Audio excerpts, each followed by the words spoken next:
I'm Dr. Elizabeth Onyango, a public health specialist in the Department of Non-Communicable Diseases at the Ministry of Health in Kenya.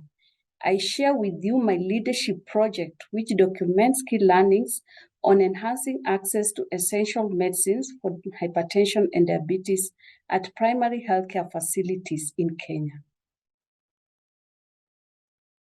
Poor and vulnerable people continue to encounter no entry signs in their healthcare seeking journey. There is a rising burden of hypertension and diabetes in the country, and without effective treatment, life-threatening complications can occur.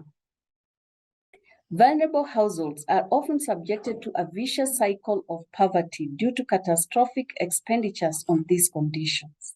Sadly, women suffer the most.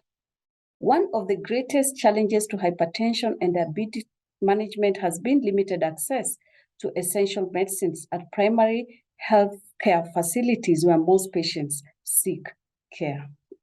The light of universal access to essential medicine is still feasible and will be visible at the end of the current tunnel.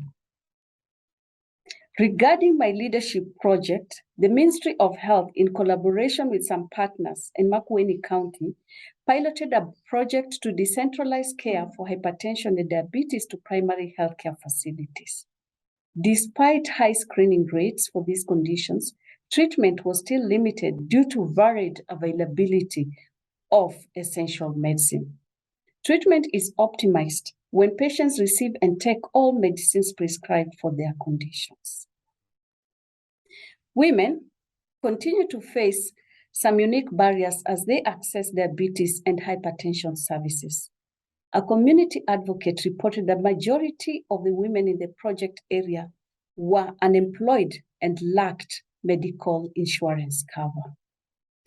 Any little money they receive, they often prioritize other equally pressing family needs like buying food and books for their children, often neglecting their own health.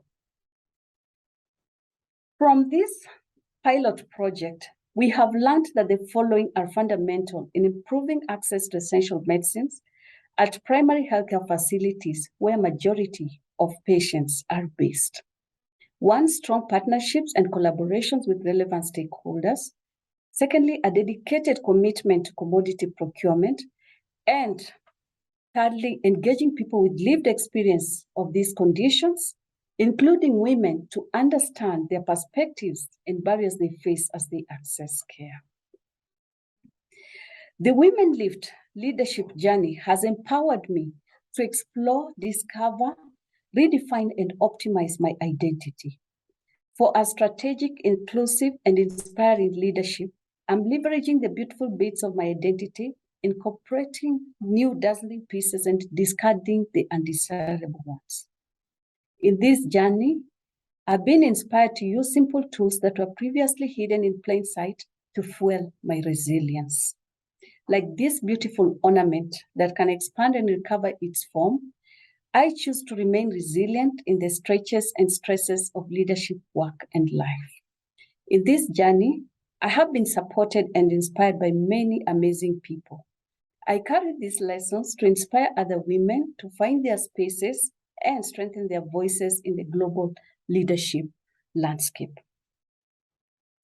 As I embark on the next phase of the leadership journey, I'm seeking collaborations and partnerships to enhance equitable access to essential medicines for hypertension and diabetes at primary healthcare platforms in Kenya.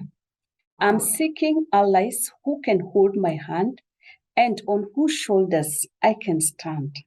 To quote Isaac Newton, if I have seen further, it is by standing on the shoulders of giants.